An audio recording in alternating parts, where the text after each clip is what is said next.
Good morning. Great to be here with you, sharing a few of the old stories of the old days. I grew up in Akobo, which is in the South Sudan, and it was miles from anywhere. And my absolutely best friend up until the age of 8 was a boy called Ojulo. He was an Anuak boy, and we used to do everything together. We'd go making traps for animals. We would go out with our slingshots. We would go make bows and arrows and do harpooning of fish in the rivers. And we managed to avoid the crocodiles, which were rife in every river, and the hyenas and the leopards and so on that were in the wild there. So we used to just do a huge amount of stuff together. I mean, we even joined in sort of gangs against some of the other kids, using whippy sticks that you cut out of the bush, and then you put a clay ball on the top, and then you fling it with enormous speed at your enemies. But anyhow, we were just best friends. Then at the age of 8, suddenly we were ripped apart because my parents, who were in the South Sudan, had to leave the country and take us with them. And I was pretty devastated by that, and I think he was as well. But I just never saw him then. No contact, of course, for years and years. And then 40 years later, I was in Khartoum, which is the capital of the Sudan. And I just happened to get talking to a guy who was obviously a southerner. The southerners are all really tall and often have tribal markings, etched on their faces. And this guy had that, and so I knew he must be from the south of the Sudan. So I thought I'd just try him and say, I said, where did you come from? He said, you'd never have heard of it. It's just a tiny little village. In the South Sudan, right over near the Ethiopian border, and nobody's ever heard of it. And I said, yeah, well, that's interesting because I was actually brought up there too. He expressed quite a bit of doubt that that was true. And so he said, well, who are you? And who's your father? And I said, well, when I grew up, my father was the district commissioner of the area in the south there, and the local people called him Cameribon, which means the red pelican.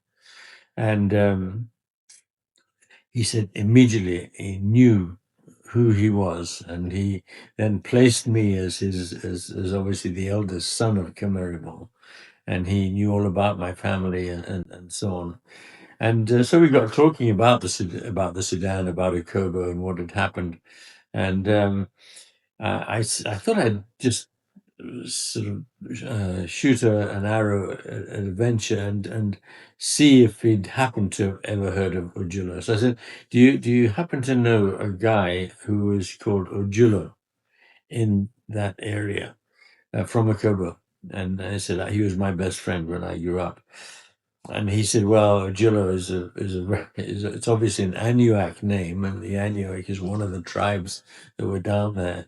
Um, and he said, it's a very common name, and I'm sure that you just like John in the English.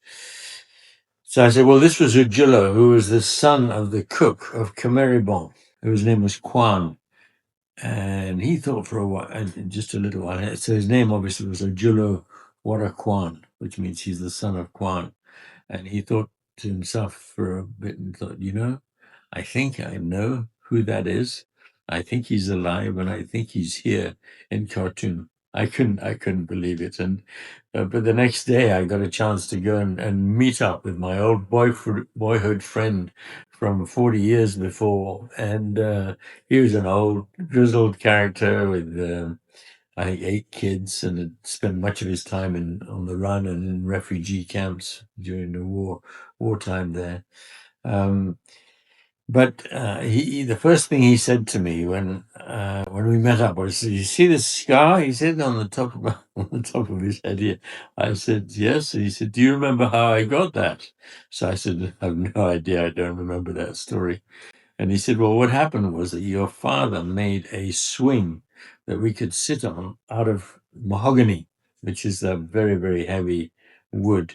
Um, and then that he set it up, and then that I had invented a game where you had to swing this thing, and then you wait until the last minute, and then you duck your head down and and dodge underneath. And I had felt that he should probably have the have the first go at it, and so he did. He went and he didn't duck his head quickly enough, and it hit him on the top of the head like this, and it tore his scalp. Didn't actually break his skull, but it tore a huge gash in his scalp, and it, of course, bled like crazy, and he was knocked out. And I don't have any pride in this, but I was absolutely terrified. I thought that we'd killed him, you know.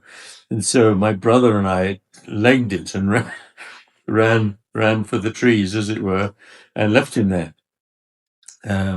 Well, we didn't say anything to anybody about this, but his family came and found him there bleeding and apparently bandaged him up. And the next day, he was walking past our tea table. Now, this is, you got to think that my dad was the top chief in the whole area. He had about 10,000 square miles that were his personal fiefdom to govern. And I mean, between 10 and 100,000, I could never get the right figure.